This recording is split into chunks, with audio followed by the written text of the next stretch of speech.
C'était le week-end dernier à Paris, le tout premier salon du divorce. À l'intérieur, une soixantaine d'exposants. Ils n'ont pas hésité à débourser 3 000 € pour avoir un stand sur le salon. Des avocats, des notaires pour gérer au mieux les séparations, mais aussi des masseurs, 10 heures de bonne aventure, agences de voyage pour célibataires, relookers, histoire d'être au top pour refaire sa vie. On leur fait un nouveau départ, une nouvelle tête, un nouveau corps, une nouvelle vie, un changement radical. On est surtout là, on va dire, pour apporter une aide supplémentaire aux gens qui, il faut le reconnaître, actuellement sont complètement désemparés. À l'origine de ce projet, une femme qui sait de quoi elle parle, Clotilde est en pleine instance de divorce. On a lancé le salon de la séparation parce qu'il y a vraiment une réelle attente au niveau de l'individu. À Paris, c'est un divorce sur 2, donc c'est les chiffres qui parlent d'eux-mêmes. On a eu peur que ça soit quand même un sujet un peu tabou. Mais écoutez, non, quand on voit la fréquentation du salon. Le marché est porteur, 130 000 nouveaux divorces sont prononcés chaque année. Comme à chaque fois, ce que l'on a le plus de mal à pardonner, c'est l'infidélité. Un tiers des hommes auraient déjà trompé leur femme, 25% des femmes mariées auraient un amant. À l'heure d'Internet et des téléphones portables, il n'a jamais été aussi facile de mener une double vie. Ça vous est déjà arrivé dans votre vie d'être infidèle? Non. Moi non. C'est sérieux? J'ai dit en rigolant, mais c'est sérieux. Un soir, j'ai craqué. Je m'en suis voulu toute ma vie. Je me suis pas fait griller, mais j'ai avoué. Alors, je ne regarde pas du tout dans les portables, pas du tout sur l'ordi, mais une petite filature à l'ancienne, je pense que c'est largement suffisant. Pour prendre son conjoint la main dans le sac, le bon vieux détective privé reste une valeur sûre. Mais vous allez voir que l'on peut même éprouver la fidélité de l'autre en payant une tentatrice. Que le constat d'adultère, c'est du passé, aujourd'hui un simple texto coquin peut se révéler une preuve redoutable. Cette semaine, combien ça coûte l'hebdo, met l'amour à rude épreuve.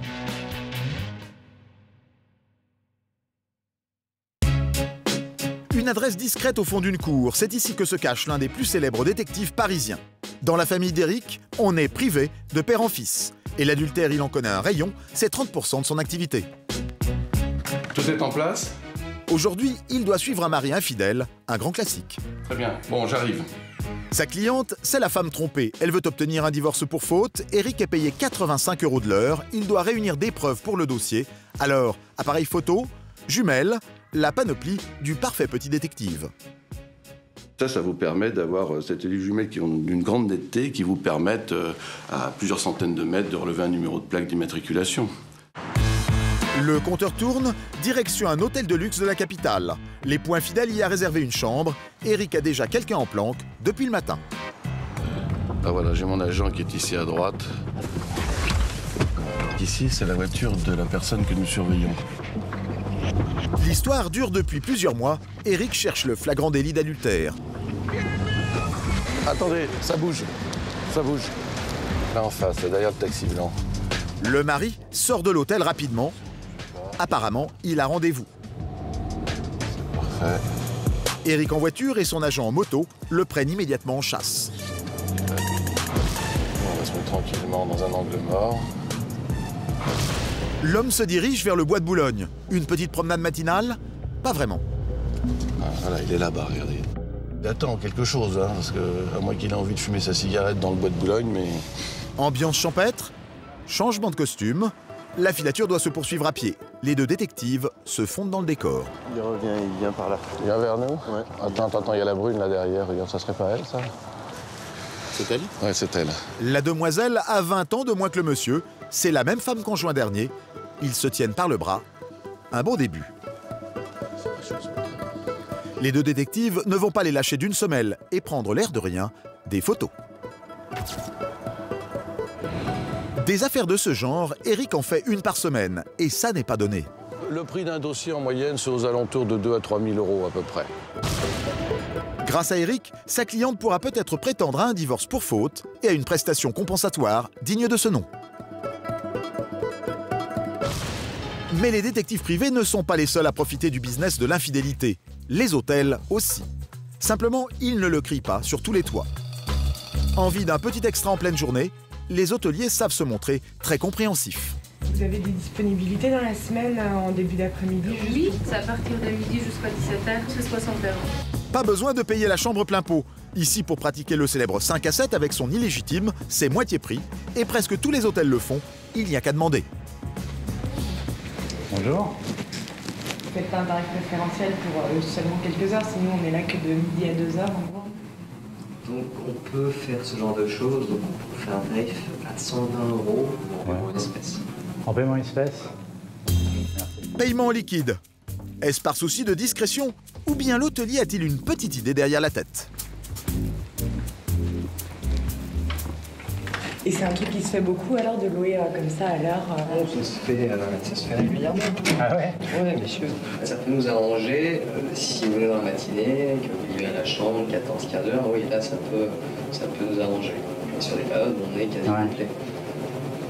En fait, l'hôtelier espère ensuite relouer la chambre pour la nuit, et ça, c'est strictement interdit.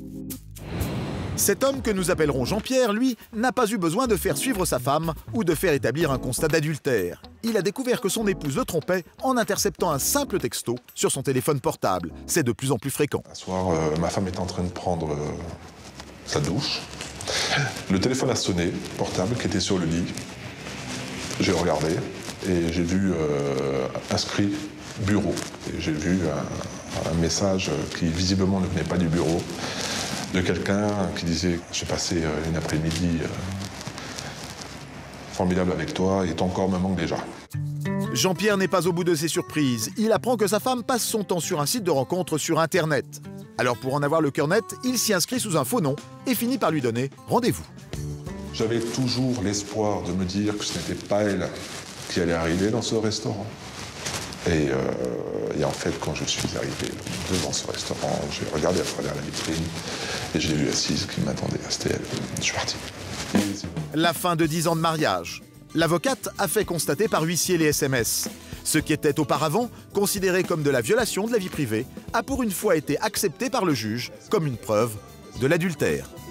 La particularité des SMS et des emails, c'est qu'on a des traces écrites qui sont difficilement contestables. Mais si vous avez des doutes sur votre conjoint et aucune preuve, il existe un moyen diabolique de mettre la fidélité à l'épreuve. Ça s'appelle le fidelity testing, un concept venu tout droit des États-Unis. Magali et Franck sont les seuls à proposer ce service en France. Ce matin, ils ont rendez-vous avec Sabrina, une jeune femme tentatrice qu'ils vont payer 150 € pour draguer un mari que sa femme soupçonne d'être infidèle. Le but de ta mission aujourd'hui, c'est de récupérer son numéro de téléphone. Donc absolument, ça ce sera assez simple, mais surtout d'arriver à ce qu'il te propose un rendez-vous et une nouvelle rencontre un peu plus tard.